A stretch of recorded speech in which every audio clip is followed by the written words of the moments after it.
If you want this life to perform at its highest level, purification is needed. Twice a month doing this and doing the regular practices, whatever you're doing, will ensure body is clean. So if your chemistry is not clean, then initially it's a question of unhappiness, later on it's a question of ill health. The 5 aspects of inner engineering, this is a simple way of staying blissful.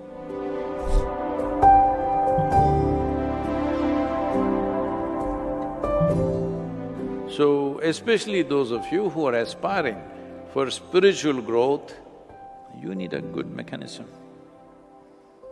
A good mechanism means least amount of friction. Least amount of friction. Nothing has gathered, everything is clean. Now this functions smooth and easy. Whatever we want to do with this, it becomes easy to do that. But today, in many ways, in thought, emotion, even verbal purity is not there. This is called Vak Shuddhi, where a huge importance was given in this country as to what kind of sounds you utter and with what emotion you utter. You can manifest things in your life, in the sense, if I say flower, the fragrance of flower becomes a living reality. Actually, it will happen. But those of you who are saying shit, shit,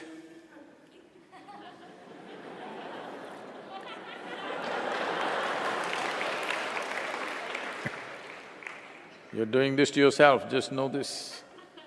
In your mind, in your words, the sounds that you utter and sounds that you hear, and what kind of atmospheres you create for yourself and everybody around you, all these things are important. Oh, what is all this? Nobody told me this. What words you utter, what words you hear, sounds, what type of sounds do you utter? It's very important.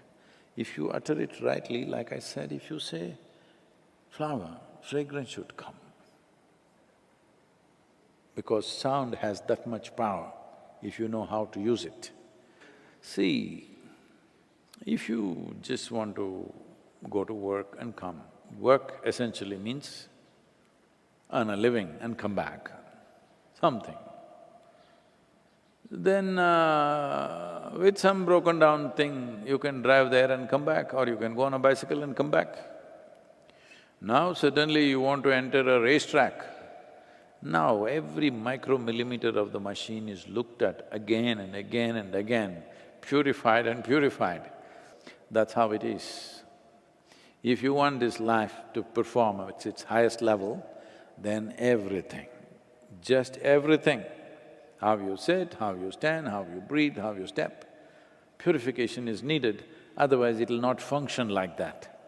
When you're doing sadhana, it's important you eat something that doesn't stick into you, it must go. When it's done its job, not a speck of it should remain within you, it must be out. So how do you cleanse yourself? One simple thing is, at least twice a month, one day should go, 24-hour space must go without any ingestion of food, just water. This everybody here, our brahmacharis and many others here are doing this on every Ekadashi day. That is the best day also to do that. And 24 hours, that is today evening you eat and only next day evening you eat. You only drink water. If you're feeling very tired or whatever initially, after some time it'll be okay. If you're doing enough sadhana, it'll not be a problem. Otherwise, if you're feeling tired, a little bit of one lemon you can squeeze into it, maybe a spoon of honey you can put into it, it'll keep you going. Twice a month doing this and doing the regular practices, whatever you're doing, will ensure body is clean, but the simplest way to arrive at cleanliness is to be in a blissful state. To be… Hello? I'm not asking you to do anything difficult, I'm asking you to do the easiest thing and the most wonderful thing to do. So, this is a simple way, because there is today, we don't need any scientific today's lab science evidence, but today there is also lab science evidence that when you're joyful, when you're pleasant in experience, how bodily functions happen in what way it functions, how chemically it becomes very clean. Because human experience is rooted in many ways in your chemistry.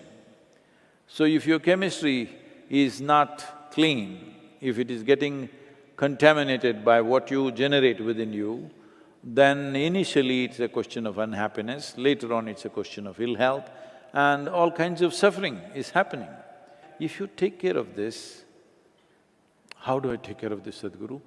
Oh, in engineering, you know. You thought now, see, it is like this. You first went to school, you learn A, B, C, D, all right? Rudimentary stuff, you're a kindergarten teacher. But then you became whatever, you became BSc, MSc, a PhD you became. That will sound like a dead end, PhD.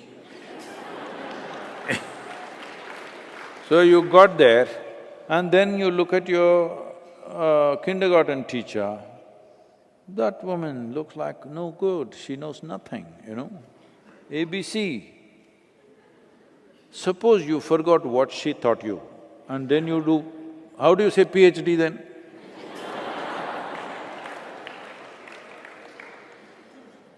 So, at different stages of life, different things will come, but it's very, very important, fundamentals are not lost.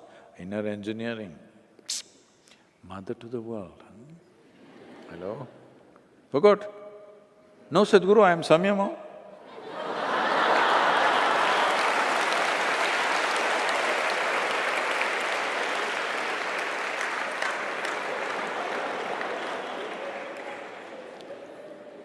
You forgot ABC, then no PhD, isn't it? It's the same thing. So, the 5 aspects of inner engineering, how to give yourself a crash course. If you need it once a day, give it once a day. If you need it twice, do it twice. If you need 24 times, do it 24 times. If you need it 24,000 times, do it 24,000 times. Remind yourself of the 5 fundamentals of inner engineering. This is a simple way of staying blissful.